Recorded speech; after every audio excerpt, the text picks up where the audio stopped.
Hi dear friend, welcome back to my another video. Today in this video I'm going to show you how to fix Camtasia Studio out of memory and video production cannot be completed issue. So first of all, let me show you this problem. If I open Camtasia Studio and from here for rendering click on produce and share, and from here if I click on finish, as you can see this problem is showing here Camtasia Studio is out of memory and video production cannot be completed. For that problem I cannot render my video, so that's not a big problem. If you see here carefully, you can see Camtasia guide us how to solve this problem. Save your project and restart Camtasia, then try again. That's it. Okay, close this. I have already saved my project.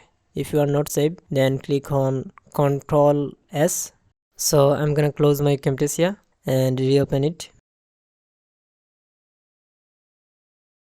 Here you see your all saved projects. Just click on it.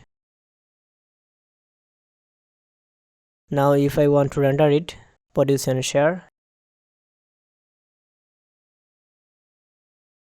then finish. As you can see here my video is rendering without any problem. So friend, I hope this video is helpful for you. Till if you not subscribe our channel, please subscribe our channel and hit the like button of this video. And if you have any queries, let me know in the comment. I'll try my best to help you. Thanks for watching this video.